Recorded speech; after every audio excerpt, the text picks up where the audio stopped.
Every trader who skips backtesting pays for their education in real money and real time, spending months executing a plan they hope works while watching their account provide the answer they could have gotten in a weekend with historical data. And the answer often comes too late after significant drawdown has already occurred. Backtesting is applying your exact trading rules to historical price data to see what would have happened over hundreds of trades, and it's the fastest, cheapest way to discover whether your plan has positive expectancy before risking real capital, because what takes 6 months of live trading to learn takes 6 hours of backtesting to reveal.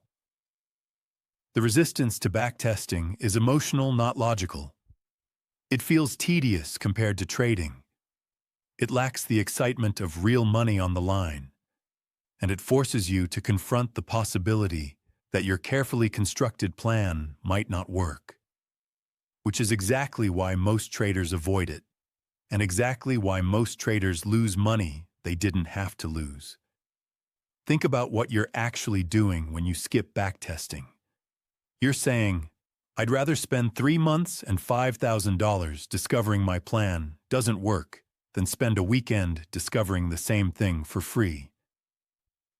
And when you frame it that way, the decision to skip backtesting looks like what it is, which is expensive impatience.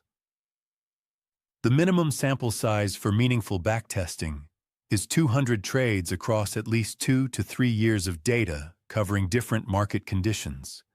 Because 50 trades in a bull market tells you nothing about how your system performs in bear markets or sideways chop, and edge that only exists in one market regime isn't edge. It's luck waiting to reverse. What backtesting reveals isn't just whether your plan makes money, but how it makes money. The winning streaks you'll ride, and the losing streaks you'll endure. The drawdowns you'll face, and the recovery periods you'll wait through. The emotional reality of your system before you experience it with real money on the line. A proper backtest shows you that your 60% win rate system will have stretches of 8 consecutive losses, that your account will experience 20% drawdowns before recovering, that there will be 2-month periods where nothing seems to work, and knowing this in advance transforms those experiences from emergencies into expected conditions. The trader who backtests their plan walks into live trading knowing what normal looks like for their system. So when the inevitable drawdown comes, they recognize it as something they've already seen in the data rather than evidence that something is broken. And this recognition is the difference between staying the course and abandoning ship during normal variance. Without backtesting, you have no baseline for comparison. You don't know if your current losing streak is unusual or typical.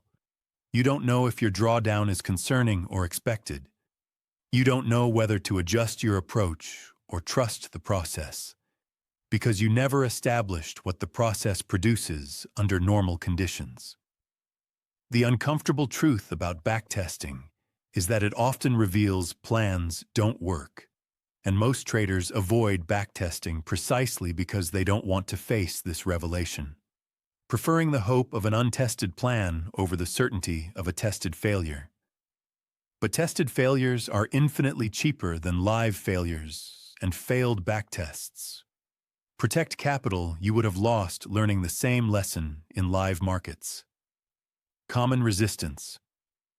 Past performance doesn't guarantee future results, so backtesting is pointless.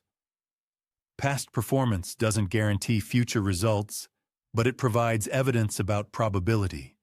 And trading a plan with 200 trades of positive backtest results is fundamentally different from trading a plan with 0 evidence of edge, even if neither comes with guarantees. Your implementation. Take your current trading plan and backtest it manually or with software across at least 200 trades and multiple years of data. Record every trade as if you were trading it live. Calculate expectancy from the full sample, and let the data tell you whether your plan deserves real capital or needs redesign before you risk another dollar.